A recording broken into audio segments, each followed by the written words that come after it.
Professeur Michael Nassila, bonjour. Bonjour. Alors, est-ce que vous pourriez vous présenter en deux mots?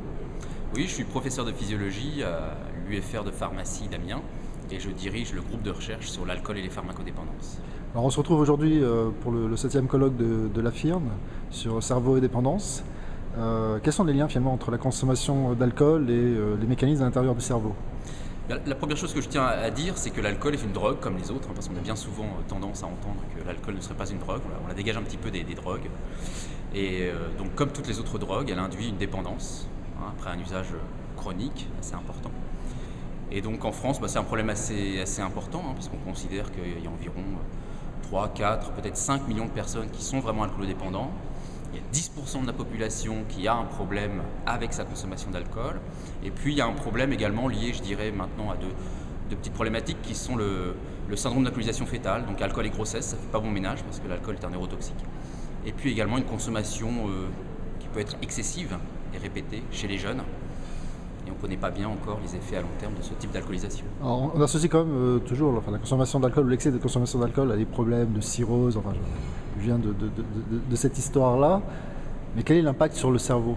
Je pense que peu de gens font la corrélation. C'est vrai qu'ils sont multiples. Bon, l'alcool est un très très bon neurotoxique. Donc l'usage chronique entraîne assez facilement une atrophie cérébrale, une atteinte à la fois du nombre de neurones et puis également de la substance blanche.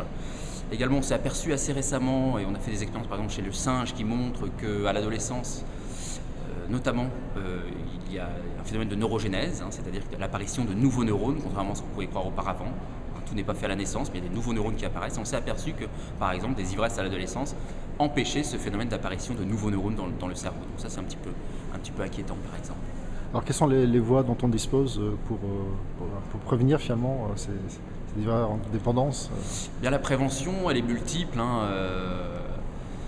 Bon, une fois qu'on est dépendant, il existe quand même. Il y a un autre problème d'importance, c'est l'amélioration de la prise en charge, très clairement, parce que c'est assez compliqué pour un malade qui a un problème d'alcool d'entrer dans un réseau de prise en charge. On estime par exemple, c'est une problématique importante, que seulement 8% des malades d'alcoolodépendance retrouvent prise en charge pour leur maladie. Donc ça, c'est quelque chose vraiment à travailler.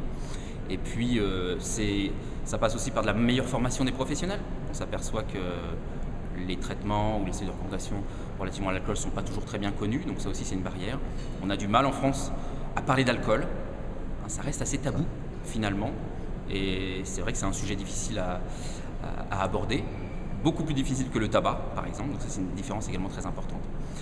Et puis, donc l'idée à l'heure actuelle, c'est qu'on est toujours, ça avait été délaissé quand même pas mal de temps, mais ça revient un petit peu. Là, les industriels reviennent actuellement sur quelques molécules, parce que les traitements actuels sont pas aussi efficaces qu'on le voudrait.